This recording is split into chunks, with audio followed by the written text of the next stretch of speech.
జగిత్యాలలో వైద్య సదుపాయాల విస్తరణకు కృషి చేసిన ఎమ్మెల్యే డాక్టర్ సంజయ్ కుమార్ ఈరోజు జగిత్యాల పట్టణ మోతేరోడ్డు పార్టీ కార్యాలయంలో జగిత్యాల పట్టణానికి చెందిన 80 మంది లబ్ధిదారులకు సీఎం సహాయనిధి ద్వారా మంజూరైన 80,60,000 రూపాయల విలువగల చెక్కులను పంపిణీ చేసిన జగిత్యాల శాసనసభ్యులు డాక్టర్ సంజయ్ కుమార్. ఈ సందర్భంగా ఆయన మాట్లాడుతూ సీఎం సహాయనిధితో బీద మధ్యతరగతి ప్రజలకు ఆర్థిక చేయూత, రాష్ట్రంలో అత్యధిక సీఎం సహాయనిధి చెక్కులు జగిత్యాలకు మంజూరుకు కృషి చేస్తాను. రాష్ట్రంలో జిల్లా నడిబొడ్డున ఉన్న ఏకైక మెడికల్ కళాశాల జగిత్యాల. మెడికల్ కళాశాలకు అవసరమైన 600 పడకల కన్నా జగిత్యాల మెడికల్ కాలేజీకి మాత్రం 800 పైగా పడకలు అందుబాటులో ఉండనున్నాయి. Diploma in ECG, dialysis training paramedical కోర్సులు అందుబాటులో ఉన్నాయి. నర్సింగ్ కళాశాలతో స్టాఫ్ నర్సులు అందుబాటులో ఉన్నారు.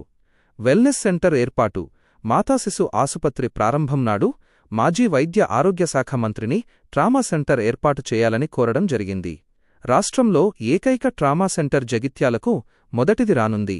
రాష్ట్రం ప్రతిపాదనలు కేంద్రానికి పంపడం జరిగింది. పాత బస్టాండ్లో ట్రామా వెల్నెస్ సెంటర్ ఏర్పాటు చేస్తున్నాం. ప్రభుత్వ ఆసుపత్రిలో డయాలసిస్ పెంచాం. పారామెడికల్ కోర్సులు ఇంకా పెంచుతాం. ట్రామా సెంటర్ ఏర్పాటుతో రోడ్డు ప్రమాద బాధితులకు సత్వర చికిత్స అంది ప్రాణాపాయం తప్పుతుందని అన్నారు. జగిత్యాలలో వైద్య సదుపాయాల విస్తరణ కోసం కృషి చేస్తున్నా అన్నారు. ఈ కార్యక్రమంలో డీసీసీ అధ్యక్షులు గజంగి నందయ్య, ఏఎంసీ చైర్మన్ గడ్డం Narayana Reddy, TPCC secretary Bandashankar, co-option సభ్యులు గట్టు సతీష్, ముజీబ్, మాజీ మున్సిపల్ చైర్మన్లు గిరి నాగభూషణం, గోలి శ్రీనివాస్, పట్టణ కాంగ్రెస్ అధ్యక్షుడు కొత్త మోహన్, నాయకులు సమీండ్ల శ్రీనివాస్, అడువాల లక్ష్మణ్, జిల్లా ఎస్సీసెల్ అధ్యక్షులు దుమాలరాజ్ కుమార్, కౌన్సిలర్లు అరువలక్ష్మి, రాజు, దయ్యాల చంద్రకళ శంకర్, జిల్లా పట్టణ యూత్ అధ్యక్షులు భీరం రాజేష్, శరత్, కౌన్సిలర్లు, మాజీ కౌన్సిలర్లు, పట్టణ నాయకులు తదితరులు పాల్గొన్నారు. దాదాపు 800 కోట్ల రూపాయల అభివృద్ధి కోసం జగిత్యాల పట్టణానికి తీసుకొచ్చిన ఘనత సన్యాయం ఉన్నదని తెలియజేసుకుంటున్నాను. అవన్నీ ఇంకా నాయకులందరూ మాట్లాడేది ఉంది.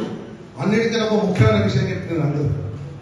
జగిత్యాల పట్టణంలో ఇల్లు లేని నిరుపేదలు, నివాసం ఉండాలంటే అద్దెకున్నటువంటి నిరుపేదలకు ఇల్లు ఉండాలన్న ఉద్దేశంతో నూకపల్లి వద్ద 4,520 డబుల్ బెడ్ల నిర్మాణం కొనసాగించిన నాయకుడు సంజయ్.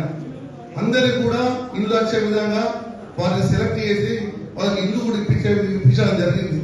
వాటితో పాటు అక్కడ ఉన్నటువంటి మౌలిక సదుపాయాల కోసం 37 కోట్లు తీసుకొచ్చి కూడా అక్కడ ప్రజలకు సౌకర్యమైన ఏర్పాట్లు చేయాలనే ఉద్దేశంతో పనిచేసినా కానీ మరి కొందరు కావాలని సంజయ్ నగర్ మీద బురద చెల్లాలని రాజకీయ కక్షతో మొన్న వాళ్ళు నేర్పుకొని ఒక ఆరోపణలు చేసి వాళ్ళు గొడవ చేశారు. ఇది మంచిది కాదు. పేద ప్రజల అభ్యున్నతి కోసం పాటుపడాలి తప్ప వ్యక్తిగత రాజకీయాల కోసం, పార్టీ ప్రజల కోసం వాళ్ళు ఈ విధంగా చేయొద్దని తెలియజేసుకుంటూ అందరం కూడా నూకపల్లిలో ఉన్నటువంటి ప్రజలకు అన్ని విధాల సౌకర్యాలు ఉండే విధంగా సహకారానికి అండగా ఉంటామని తెలియజేసుకుంటూ మరి ఈ కార్యక్రమం మీరందరూ విచ్చేసారు. రాబోయే రోజుల్లో కూడా మీరందరూ సన్యానికి అండగా ఉండాలి. జగిత్యాల పట్టణ పరంగా నూతనంగా ఏర్పడిన పురపాలక పరిపాలన రాష్ట్ర ప్రభుత్వం చేపడుతున్న సంక్షేమ కార్యక్రమాలే కాకుండా వివిధ అనారోగ్యం కారణం వల్ల వివిధ ఆసుపత్రుల్లో, ప్రధాన ఆసుపత్రిలో చికిత్స కొరకు ఎన్నో వేలు లక్షల రూపాయలు ఖర్చు పెట్టిన సందర్భంలో ఈ జగిత్యాల ప్రాంత ప్రజలకు వారు నన్ను ఓటేసి గెలిపించారు కాబట్టి నా బాధ్యతగా భావిస్తూ తప్పకుండా వారి కష్టాల్లో నేను ఉండాలన్నట్టు ఒక గొప్ప సంకల్పంతో గౌరవ ముఖ్యమంత్రి శ్రీ రేవంత్ రెడ్డి గారి నాయకత్వంలో ఈ ఇందిరమ్మ రాజ్యంలో తప్పకుండా వారికి చేదోడుగా వాదోడుగా ఉండి వారికి 100% కాకుండా ఒక 10-20%, 30% వాళ్ళకు మరి రీఫండ్ చేయాలన్న ఉద్దేశంతో గత 10 సంవత్సరాలుగా కార్యక్రమాలు చేపడుతున్న సందర్భాన్ని గుర్తు చేస్తారు సోదరులారా. దాంతో పాటుగా రేవంత్ రెడ్డి గారు ప్రజాప్రభుత్వం, ఇందిరమ్మ రాజ్యం, మీరు గెలిపించిన రాజ్యం, మీరు ఓటేసి గెలిపించిన రాజ్యం, ఆ రాజ్యంలో ఉన్న సంజయ్ గారు కూడా గెలిపించే బాధ్యత మీదే ఉంది. దయచేసి నేను ఒక చిన్న రిక్వెస్ట్ చేస్తున్నాను. ఏదైనా కుటుంబ సభ్యుల్లో ఏదో చిన్న ఇబ్బందులు అయ్యేటువంటి క్రమంలో అన్న, తమ్ముడు, తల్లి తప్పించుకునే పరిస్థితుల్లో గౌరవ ముఖ్యమంత్రి రేవంత్ రెడ్డి గారు మీకు అన్నగా, తమ్ముడిగా, ఇంటి కొడుకుగా, పెద్ద దిక్కుగా మీ కష్టాలు పాలు పంచుకుంటూ ఈ ప్రాంత సమస్యలు అన్న సంజయ్ గారి నాయకత్వంలో రేవంత్ రెడ్డి గారి దృష్టికి తీసుకెళ్లి మీ సమస్య పరిష్కారం పాటుపడుతున్న వ్యక్తి మరి రేవంత్ రెడ్డి గారు అన్న సంజయ్ గారిని సందర్భం తెలియజేస్తున్నారు. మీకు చేతులు జోడించి నమస్కరిస్తున్నా, నిజంగా మీ చేతులు జోడి నమస్కరిస్తున్నా. దయచేసి మంచిని ప్రోత్సహిద్దాం, మంచిని ప్రోత్సహిద్దాం. మానవత్వం ఇంకా మిగిలే ఉందనేటువంటి భావన మీలో ఉంది, మీ కలుచుకున్న మీ ముఖాలు కనబడుతుంది కాబట్టి మంచిని ప్రోత్సహిద్దాం. రానున్నటువంటి రోజుల్లో కూడా దూసరీ బార్ కాంగ్రెస్ సర్కార్, తీసరీ బార్ సంజయ్ అన్న. Thank you very much. ఏదైనా కానీ కార్యక్రమం వారు కాంగ్రెస్ పార్టీ రెండోసారి గెలిచిన తర్వాత కాంగ్రెస్ పార్టీ తోటి కలిసి పనిచేసే సందర్భంలో కూడా ముఖ్యమంత్రికి సన్నిహితులలో అతి సన్నిహితుడుగా ఉంటూ అభివృద్ధిని వేగం పెంచి జగిత్యాల నియోజకవర్గాన్ని వారు ఏదైతే ఊహించుకున్నారో అంతకంటే రెట్టింపు వేగంతో పరుగులు పెట్టిస్తున్న మన ప్రియతమ నాయకులు సంజయ్ కుమార్ అన్న చెప్ప తప్పదు.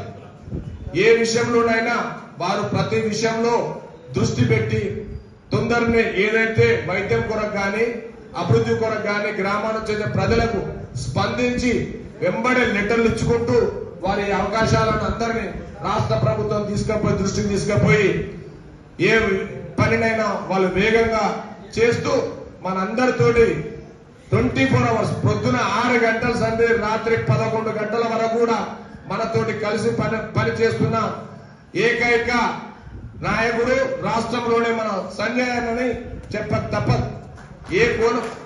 ఏ కోణం చూసినా వారు చేసే అభివృద్ధి, వారు పరుగులు పెట్టిస్తున్న అభివృద్ధి కూడా వేగవంతంగా ఉన్నదని తెలియజేసుకుంటూ నాకు ఈ అవకాశం ఇచ్చిన జగిత్యాల పట్టణ ప్రజలకు, కాంగ్రెస్ పార్టీ కుటుంబ సభ్యులకు, పెద్దలందరికీ హృదయపూర్వక ధన్యవాదాలు తెలియజేసుకుంటూ ముగిస్తున్నాను. వైద్యం కోసం ఇవాళ డయాలసిస్ సెంటర్ 5 పడకలు ఉంటే అందరూ చెప్పాడు, మళ్ళీ డబల్ చేసాం క్రిటికల్ కేర్ బ్లాక్.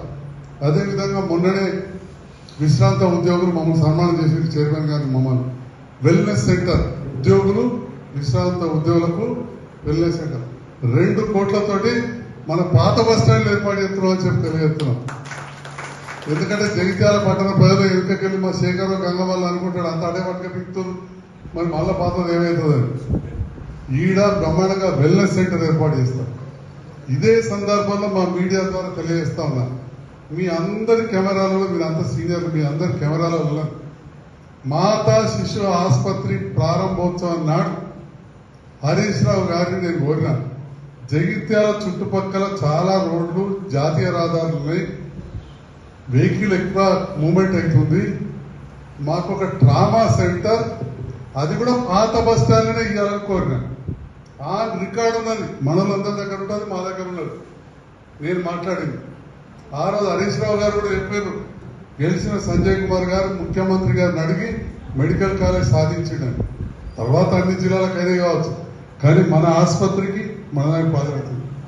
నేను ఆనాడు ఏదైతే ట్రామా సెంటర్ అడిగిందో అప్పటి నుంచి నిరంతరం దాన్ని ఫాలోఅప్ చేస్తూనే ఉన్నా. అంటే పైన అధికారులతో మంత్రి గారితో మాట్లాడడంతో దానికి రూపకల్పన వచ్చింది.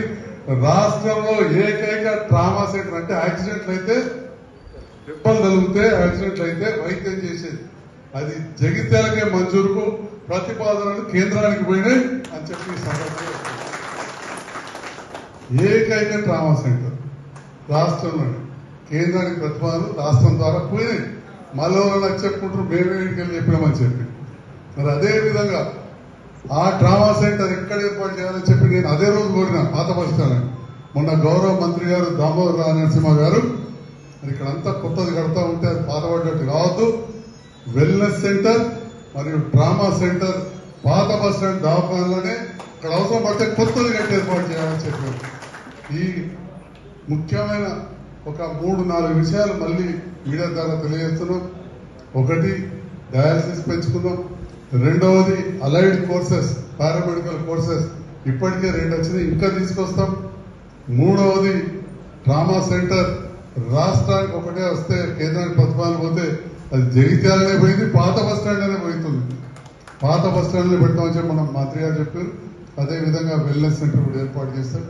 మరి ఇవన్నీ చేసేదానికి నాకు నిరంతరం ఎన్నో విమర్శిస్తున్నా, నాకు మద్దతు ఇస్తున్న వేదిక పైన వేదిక ముందున్న నాయకులకు, మా మీడియా మిత్రులకు, జగిత్యాల నియోజకవర్గ ప్రజలకు హృదయపూర్వక ధన్యవాదాలు తెలియజేస్తాం.